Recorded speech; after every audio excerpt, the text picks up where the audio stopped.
We're continuing our study of the biblical covenants. For those of you that are guests with us, we'll kind of review what we've been doing all through our study, but we're basically starting with the Noahic covenant and working through all the explicit biblical covenants in the Old Testament. We're at a point now where we're going to do the new covenant this morning. So as far as the covenant timeline, I'm not putting dates on this just to make it even more simple, but at least you see the sequence and you see how they relate to each other as far as when they appear in time. The first is the Abrahamic covenant. It's the most foundational, as we've said. God made a covenant with Abraham to give him a multitude of descendants, to give him a particular piece of real estate for those descendants to dwell in, to bless him and bless the descendants that came from him, and through that nation, through that people, to be a blessing to all the other nations of the earth. After the Abrahamic covenant comes what? Mosaic covenant. Mosaic covenant was after the nation had been multiplied in the land of Egypt, after God had demonstrated his power by bringing the plagues upon the Egyptians, refuting their gods in the process, and demonstrating that he was the one true God and he was the God of Israel. He brought them down to Sinai. He entered into covenant with them. And of course, the essence of that covenant is given to us in Exodus 19, 4 through 6. You yourselves have seen what I did to the Egyptians, now how I bore you on eagle's wings. That was a way of demonstrating his care and his love for them as he brought them through the wilderness and brought you to myself. Now then, if you will indeed obey my voice and keep my covenant, then you shall be my own possession among all the peoples, for all the earth is mine. You shall be to me a kingdom of priests and a holy nation. The Mosaic covenant spelled out in great detail the relationship between God and his people. It was a constitution for the nation of sorts. And if they were obedient, if they were faithful to obey the commands and statutes and ordinances that God gave them, he would bless them. In fact, it was the means by which the blessings of the Abrahamic covenant, the promised blessings, would be given to the nation of Israel. On the other hand, if they were disobedient, what would happen? It would be cursed. It would be cursed. There would be curses that were brought upon them as a people. And the ultimate curse would be what? Exile. Being taken out of the land. Now, even before we get out of the book of Deuteronomy, or earlier than that, even as we get to Leviticus 26, we're anticipating which one of those is going to happen. Are they going to be obedient and be blessed? No. I mean, Moses teaches them a song right before he dies that shows that they're going to be disobedient. And what is God's response to that? Say, I'm done. I'll start over with another nation. No.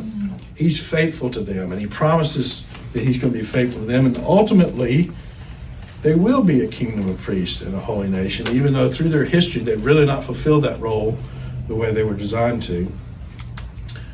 Within the Pentateuch and after the Mosaic covenant comes the priestly covenant. The priestly covenant came about as a result of Phinehas and his zeal for the Lord running a spear through the man who had brought a Midianite woman into his tent in the midst of a flagrant idolatry that not only that man was participating in, but others in the country, in the nation. And the priestly covenant guaranteed to Phinehas a priestly line, even all the way down to the millennial kingdom, where the sons of Zadok, who are descendants of Phinehas, end up being the ones that are actually minister holy things to the Lord.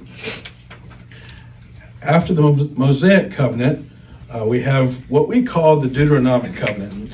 If you're reading about these covenants in a book or something else, this covenant itself might not be mentioned. Our main point in kind of teaching about this was to see that the book of Deuteronomy itself is a covenant document. It's actually just a renewal of the Mosaic covenant with that second generation, because the first one had to die out in the wilderness.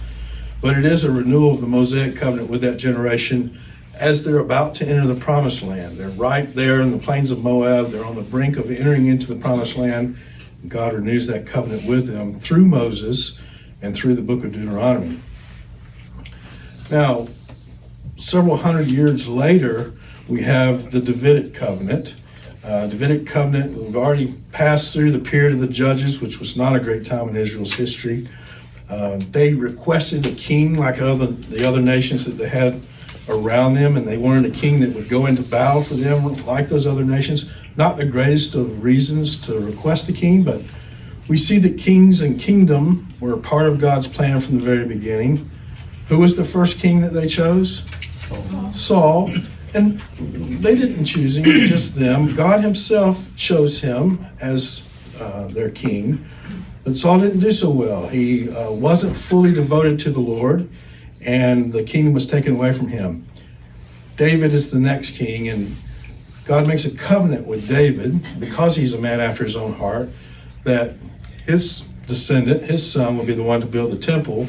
And if that son sinned, and by implication, if any of his descendants sinned, God would discipline them, but he would not take away the kingdom from them. And in essence, to summarize, David would never lack a man to sit upon the throne. So we have a series of kings. Remember, the kingdom splits after Solomon into northern and southern kingdoms. And by and large, the nation is unfaithful. They end up being taken into exile. The northern kingdom in 722 BC by Assyria, the southern kingdom in 586 BC by the nation of Babylon. So that prompts the need for the new covenant. That's what we're going to be looking at today. Anybody know how many times the phrase new covenant appears in the Old Testament? Once, just once. Now the idea of what's spelled out in that one passage, and that's the one that we'll be focusing on this morning, that concept appears in other places, but the phrase new covenant itself only appears once in Jeremiah